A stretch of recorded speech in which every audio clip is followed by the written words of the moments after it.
Itu mah ngaku hamba, belum diaku hamba. Ya, baru Iya, ngaku hamba doang udah ditolong. iya. Ya, jadi Allah. jadi pada pengakuan saya tadi adalah saya adalah seorang hamba yang berdosa ya Allah. Ini belum sholat ini. Abdan ngaku berdosa itu dapat pertolongan. Sedihnya langsung diganti gembira. Gimana kalau abdannya ida sholat itu? Tadi Ustaz Deden ke Beran, ada satu doa. Kalau doa ini kita baca dalam riwayat hadis Hasan, maka kesedihan kita berganti dengan kegembiraan dengan cepat. Dan ini selalu saya lakukan. Setiap dalam perjuangan dan dakwah ini, saya menghadapi tekanan, saya menghadapi ujian yang kadang-kadang juga membawa kepada kesedihan. Demi Allah, itulah doa yang dibaca Rasulullah SAW yang dianjurkan kepada para sahabat membacanya. Saya selalu baca itu. Dan ternyata isinya tentang abdan ini.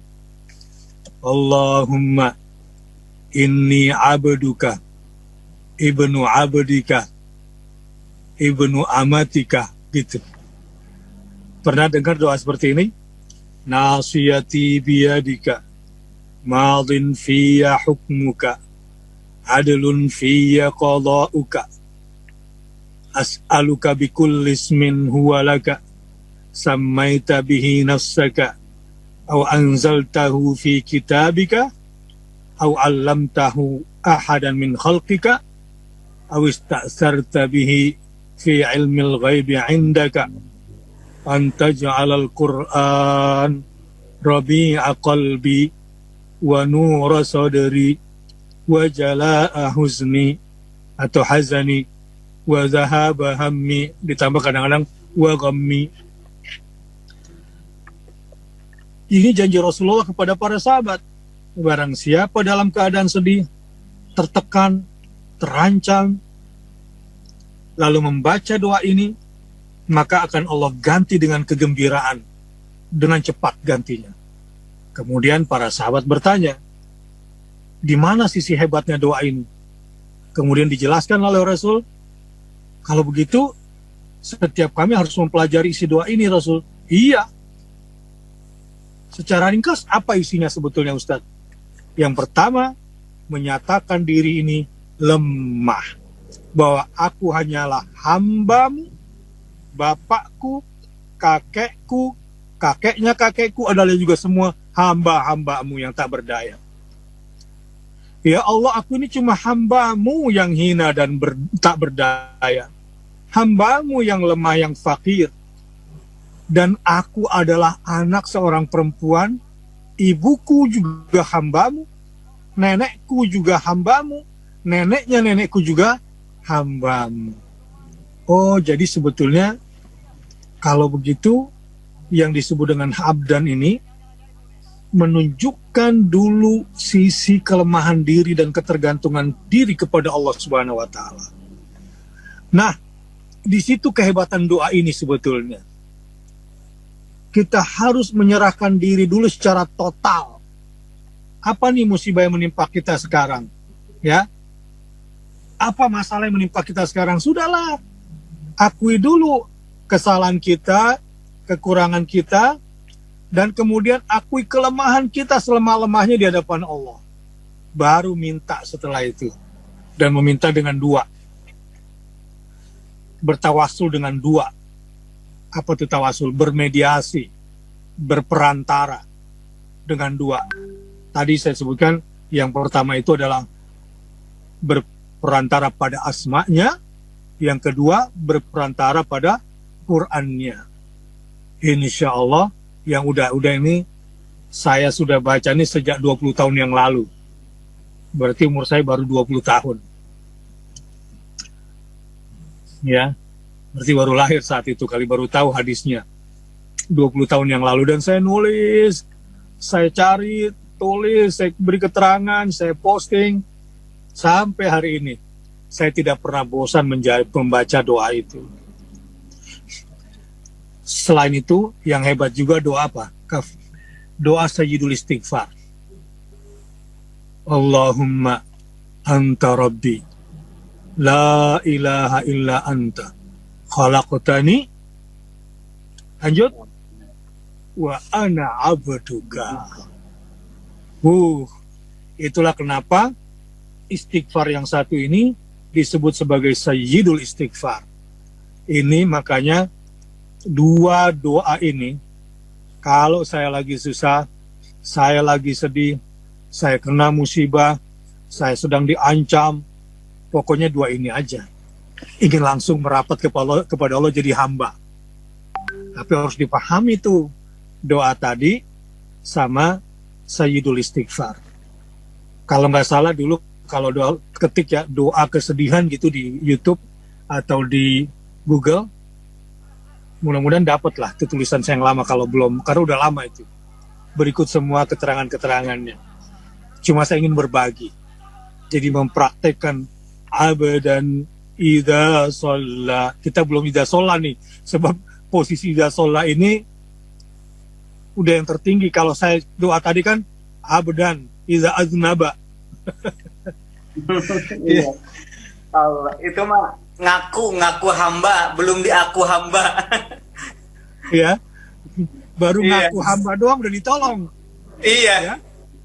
Allah. Jadi pada pengakuan saya tadi adalah saya adalah seorang hamba yang berdosa ya Allah. Ini belum sholat ini. Abadan ngaku berdosa itu dapat pertolongan. Sedihnya langsung diganti gembira. Gimana kalau abdannya idza sholla itu? Nah, kumaha Ustaz Deden komennya? Iya, betul. Tadi di penggalan terakhir kalimat Ustaz itu abdan idza aznaba. Iya. Luar biasa. Ketika Allah Subhanahu wa taala diminta oleh seorang hambanya mengatasnamakan hamba, Iya. maka Allah berikan ampunannya. Qul ya ibadiyalladzina asrafu ala anfusihim la taqnatu mir rahmatillah. Innallaha yaghfiru dzunuba jami'a. Allah panggil hamba kepada semua orang yang banyak dosa tetapi mau kembali kepadanya. Nah, orang yang berdosa kemudian dia mengaku hamba ke hadapan Allah, membaca istighfar, itu Allah ampuni dosanya. Bagaimana sekarang ada orang yang diakui hamba? Nah, itu baru ngaku ya. Iya. Belum diakui. Yang kedua, Iya, Allahu Akbar. baru saja berdosa, belum sholat. Kalau abdan idza shalla ini diakui sebagai hamba oleh Allah, idza shalla, bukan idza aznaba, bukan ketika dosa, justru ketika tengah bersih-bersihnya dari dosa. Allahu Akbar. Jadi betapa dahsyatnya ini gelar abdan. Nah, cuma sahabat yang berbahagia, fahmi dulu, kalau merasa abdan, jangan songong di hadapan Allah. Aku nih, pokoknya nggak pernah tinggal tahajud, cie-cie gitu. Aku adalah hamba Allah nih yang selalu infak, sedekah, wakaf, janganlah. Karena kata abdan menunjukkan kita itu lebih rendah daripada hamba sahaya di hadapan Allah. Jadi kalau ingin jadi hamba Allah itu, ya Allah, aku ini cuma hambamu yang lebih hina daripada hamba sahaya. Hamba sahaya saja tidak memiliki dirinya milik tuannya, milik majikannya. Apalagi aku di hadapan Kau ya Allah. Makanya kan di doa tadi, nasiyati biadika, ya Allah, aku akui ubun-ubunku ada di ujung jemarimu.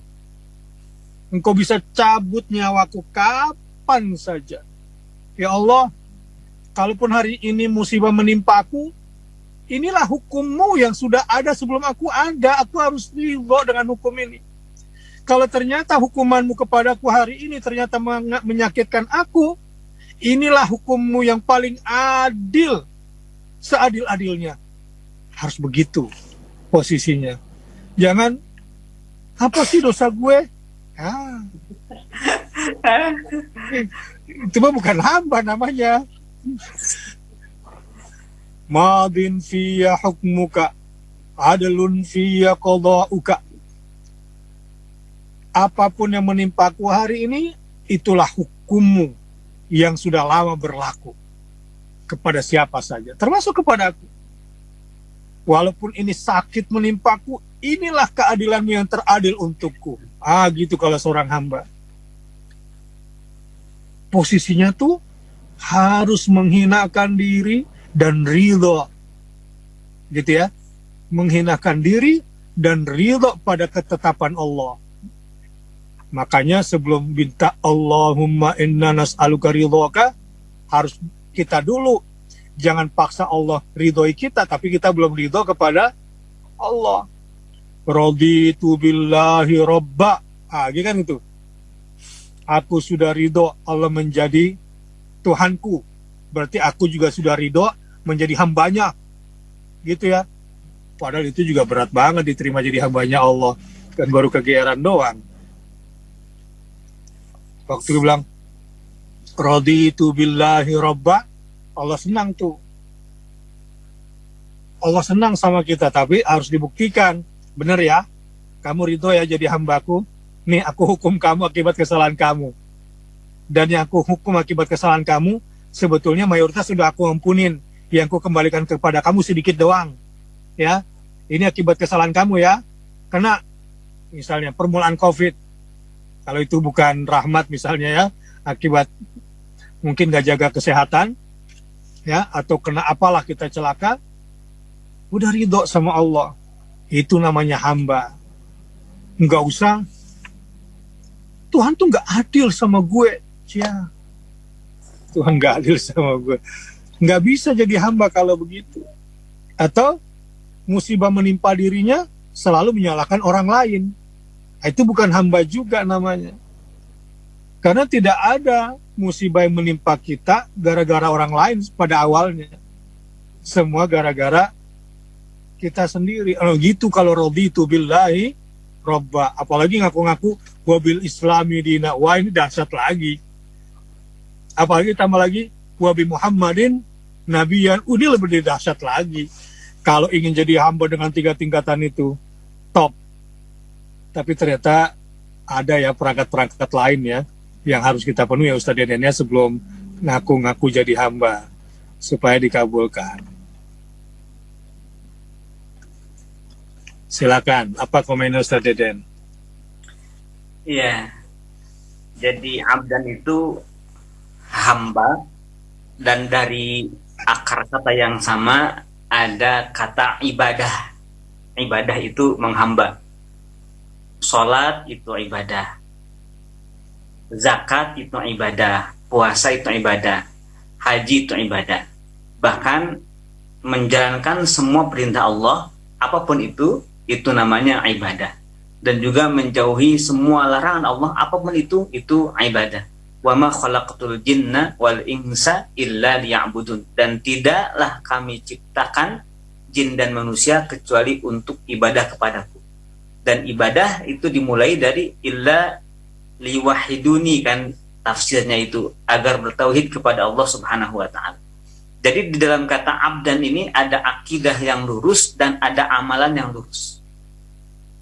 Tidaklah seseorang disebut ibadahnya benar kalau akidahnya tidak benar, kalau tidak ikhlas. Dan juga tidaklah seorang disebut abdan karena dia ibadah meskipun ikhlas kalau caranya juga tidak benar. Ya ayyuhan nasu ubudu rabbakumul ladzi khalaqakum, di surah Al-Baqarah ayat 21 itu ubudu ay wahidu. Nah, saya melihat kalimat abdan di sini benar-benar memberikan pelajaran bagi saya khususnya, bahwa tidaklah seseorang bisa sampai diakui oleh abdan, diakui oleh Allah sebagai abdan kalau dia tidak melalui pintu taubat. Harus masuk taubat dulu. Ya, harus keluar dari dosa dulu. Maka ketika Allah Subhanahu wa taala menyebutkan bagaimana Nabi Daud alaihissalam disebut abdahu atau abdana, kemudian Nabi Sulaiman disebut al-abdu, itu setelah kata al-abdu itu ada kata innahu awwab. Nabi Sulaiman disebut ni'mal abdu innahu awwab. Awwab ini sebenarnya tak lain adalah banyak kembali kepada Allah Subhanahu wa taala. Abu'u ilaika bi ismi bi zanbi. Jadi pintunya adalah mengaku dosa, mengaku hamba berarti mengaku dosa, butuh kepada ampunan dari Allah Subhanahu wa taala. Dan salat, ya, salat kalau sudah masuk dalam salat itu yang disebut khusyuk, alladzina yadhunnuna annahum mulaqu rabbihim wa annahum ilaihi raji'un. Orang yang khusyuk itulah orang yang yakin dia akan berjumpa dengan Allah dan hanya kepada Allah akan dikembalikan.